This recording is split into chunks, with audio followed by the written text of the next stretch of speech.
বিসমিল্লাহির রহমানির রহিম।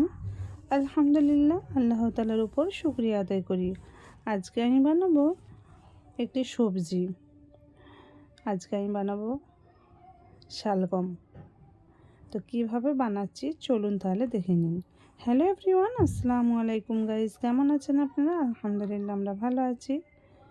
তো শালগম এখানে বানানোর জন্য ফার্স্ট আমি এখানে 4-5টা শালগমকে ভালোভাবে ধুয়ে কেটে নিয়েছি। এখানে একটা কুকারে করছি, যেহেতু আমার হাতে একটু টাইম শর্ট ছিল তাই কুকারে করছি। মূলোর টাইপের খেতে শালগমটা। এখানে কুকারে পরিমাণ মতো তেল দিয়ে জিরে আর শুকনো লঙ্কা তেজপাতার ফোড়ন দিয়ে দিলাম। দেওয়ার পরে হালকা 2-4 বার নাড়াচাড়ার পরে আমি পেঁয়াজ কুচি দিয়ে দিলাম।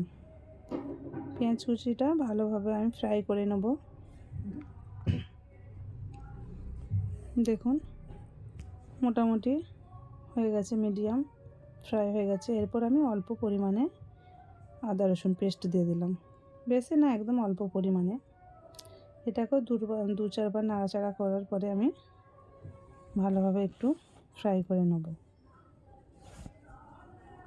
দেখুন হয়ে গেছে মোটামুটি। এরপর আমি শালগম, দেখুন কেটে রেখেছিলাম আমি শালগমগুলো।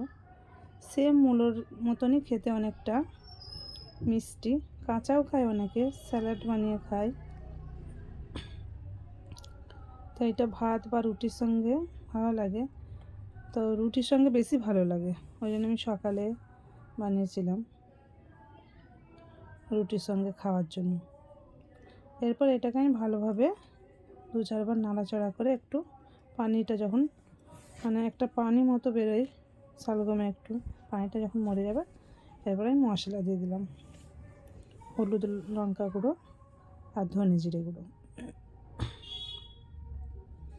দেওয়ার পরে আমি ভালোভাবে এবার কষতে থাকবো। দেখুন ভালো করে আমি অল্প করে পানি দিয়ে ভালোভাবে আমি কষিয়ে নিলাম। নেওয়ার পরে এখানে টমেটো আর কাঁচা লঙ্কা দিয়ে দিলাম। কুকারে হবে, বেশি টাইম লাগবে না, আর আমি 2টো সিটি দেবো, বেশি দেবো না। আর অল্প পরিমাণে পানি দিয়ে আমি ঢাকনা দিয়ে ঢেকে দেবো। এটাকে মোটামুটি আমি, দেখুন কষানো হয়ে গেছে আমার। পরিমাণ একদম অল্প পরিমাণে পানি দিয়েছি, বেশি দেবো না,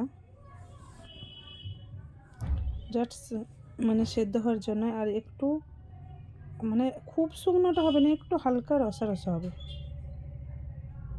ধনেপাতা আমি অর্ধেক রেখেছি আর অর্ধেক দিয়ে দিলাম এখন। দেখুন আজকে তাহলে এই পর্যন্ত, আল্লাহ হাফিজ।